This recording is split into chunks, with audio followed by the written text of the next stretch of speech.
You are joining us for the next instalment of Smarter Landlord in 2019 on Property Tribe, celebrating our 10th anniversary. We've got a whole month of themed content to help you have a more successful and profitable year.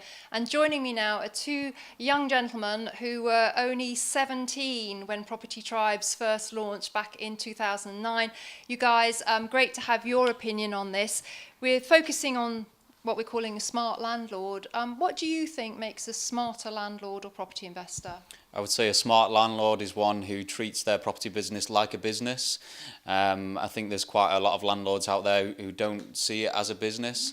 You need to see your tenants as customers, in my opinion. You need to systemize, the business in different aspects, and that's what I would say makes a smart landlord, really. And what do you think, Aiden? Yeah, I'd agree with that. I'd also say a smart landlord is someone who tries to read the market, so you're looking ahead for where you're going to buy, why you're going to buy, is the demand there. I'd also say you don't want to buy with your heart. I see a lot of people buying houses as if it was their own home where they're going to live. You want to be buying with a calculator and making sure the demand's there, so just if the numbers are right, buy it. We're sitting in one of your projects today. Do you still regard HMOs as a good strategy going forward, or are you going to be trying something even more adventurous? Yeah, I think HMOs still work. I think you have to be a bit more clever about the HMOs. You need to be a bit more careful about where you invest, because I think there are a few areas where they are getting a little bit more saturated. So you need to be careful with that. And I think it's important to differentiate yourself from the competition as well. Deliver a better product, in the right area. Know your market, know what your tenants want, and provide that. And how do you do your due diligence when you're assessing an area for a potential HMO project? So we'll put adverts out there, spare room, check demand, phone letting agents, see what they think. General stuff, spare room ads, and see how many responses you get. Obviously, if you've already got HMOs in the area, you know how fast they're filling. So there's lots of different ways how you can check the demand and stuff like that. Do you think in 2019 it's going to be even more important for people to have the right team about them? We're talking about, a broker, a lawyer, a good builder. Family support helps as well, doesn't it? Yeah, I think having a good power team is massively important. And family support as well. If you're getting negativity said to you, you can't achieve it by your friends and family, then I think you need to create a new circle of positivity. I like that, circle of positivity. I feel like that's what we've got going on here, actually. And also, you actually started your investment career about 3 years ago, and the first thing you did was go on a training course. You're big fans of education, aren't you? Yeah, I'd definitely say so. I wouldn't go jumping in head first. I think you need to get educated in any profession that you're going to do. You wouldn't just start any career without learning what you're doing, because it might go wrong. So I'd definitely say get educated if you was going to come into a career like this. I think you're going to pay for it one way or the other, either through education or through a mistake. So it's worth getting yourself educated and understand what you need to do. Fantastic. Do you have any kind of thoughts about how a property is going to be in 2019? We've got Brexit coming up. There is uncertainty. Some people, when this kind of situation arises, they kind of go into like limbo or go into stagnation. Are you guys just going to carry on doing what's been working for you in the past? Yeah, I think uncertainty can breed opportunity. So whereas other people may hide and not invest, that could be an opportunity for you to take advantage of that. Yeah, I think there'll be a lot of properties coming onto the market, and people like me and Rob will be there to swoop them all up. I like that.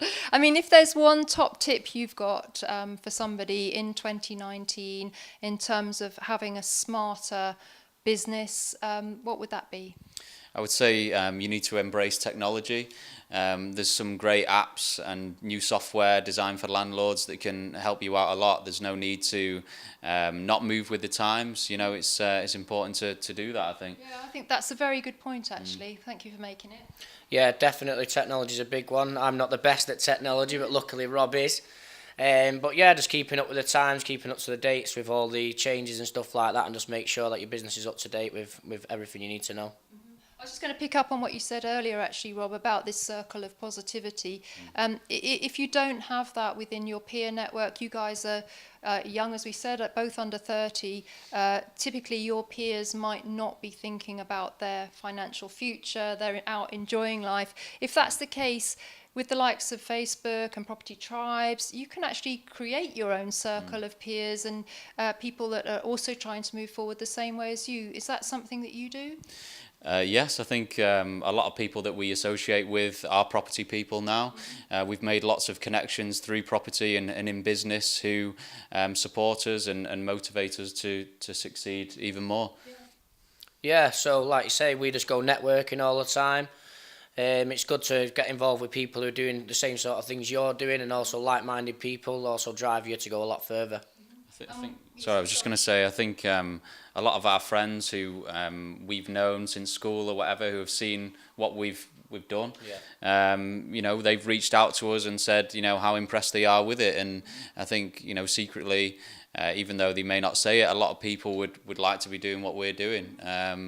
I think it's just important to make those sacrifices and you know, you can make it. Not to say that we've made it, but, you know, we're doing okay. Just tell us where you've got to with your portfolio. Yeah, so we've got a mixed portfolio at the minute of single lets HMOs, and we're also branching out into some commercial properties as well. Our latest project is the most ambitious yet. It's a semi-commercial property, so we're doing a HMO above a shop. So I'm really excited for that one.